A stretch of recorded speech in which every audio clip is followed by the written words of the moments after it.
Hey Eagles, this is the introductory and first video for your raised salt painting. So all I have here is a bottle of liquid glue, a pair of scissors, and my recycled cardboard. So this used to be a Hot Pocket box that we cleaned up the other day in class. And I'm gonna put it here for us. And so now I need my liquid glue. Now remember, with your liquid glue, if the orange is touching the white, then that's off. So I want to turn it on. Now it's separated. If you've got in that extra glue on the top, go ahead and peel that off. I got a little bit there. So for your design on here, some students like to use a pencil and draw something out first. Some people just like to go for it. So I'm just going to go for it. Now remember, wherever you put the glue, you're going to be adding salt to it. So it's kind of there to stay. So your biggest thing is make sure that while you're making a design, you don't leave little droplets of glue, because wherever the glue is, that's where the salt is going to go. So I am just going to do, you can see it's starting to come out. Sometimes you can go get scrap paper and use it kind of as a tester sheet. So I am just putting the glue on the cardboard. Now, some of my lines are different widths. See how this part got really thin? So I'm just going to go straight back on top. Takes a little bit of practice, and that's okay. And I'm going to go right back over the top of that because I wanted that to be the same thickness. And see, I got a little bitty tiny drop of glue there. I could wipe that up, or I'm just going to add like a little dot. So you can do that, and you can make different patterns if you want in your glue, with your glue. So of course we could have used any thick surface that we wanted. I had you guys bring in cardboard because, number one, it's free, and this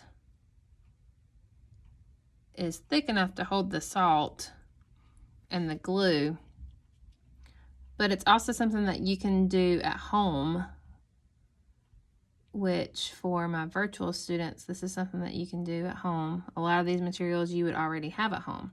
So all we need is something sturdy for your surface.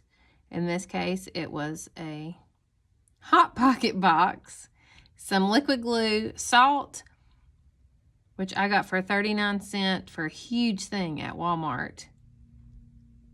And you'll see in a second, and we're using a box lid, but you don't even really need the box lid. And some liquid watercolor,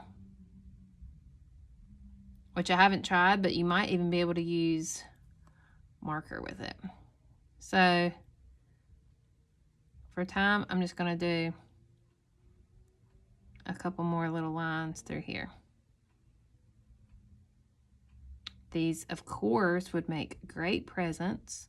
It's also a great activity that you can do with your friends. If you have friends come over and y'all can sit outside and do these and be able to distance while you do these.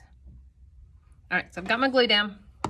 Now, I've already got salt inside this box, which is what we're going to be using for, it's just a box lid, which is what we're going to be using in class.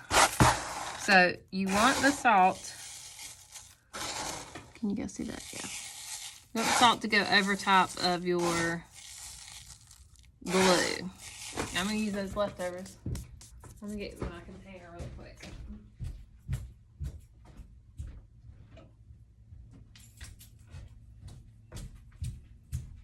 So this was at Walmart, 39 cents. And I'm just going to pour it directly on top. Now you want to let this dry, because if I pick this up and I try to shake off my salt right now, my glue is still really, really wet. So the glue would try to come with it. So I'm going to cover it like this, like it's snow. And I'm going to set it over here to the side and let it dry for about 10 minutes. So let me show you one that I've already let dry. Slide that. Okay. Here is one that I did a little bit ago. And The glue is on there. The salt is on there. I did a design.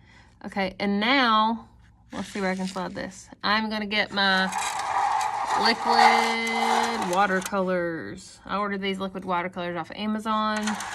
All you do is use a tiny little bit, and then you add water. Kind of like food coloring. Food coloring might actually work too. We can try that. So I'm going to dip my paintbrush in my food coloring, or in my watercolor.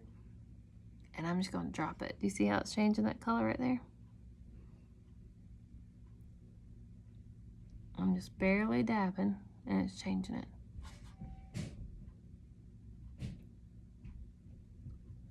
If you have a white background on your cardboard, then you could paint that, but we're just going to see what it does with this. So I'm barely tapping it. And I don't have my water cup to rinse. But now I'm going to change my colors here. Here in class we have droppers. If you have droppers, you could even drop your color on top instead of using a paintbrush. So I'm going to go around and I'm going to do the ones that I want to be blue. You can see how the color's running. It's running. Let's see how this green. Ooh, the green and the blue are mixing there in the middle where they touch. So I'm going to fill in all of my salt. And then I'm going to let it dry. And they look really neat. This would look super cool hanging up on your wall. So try that out. Let me know what you think about them. Can't wait to see them.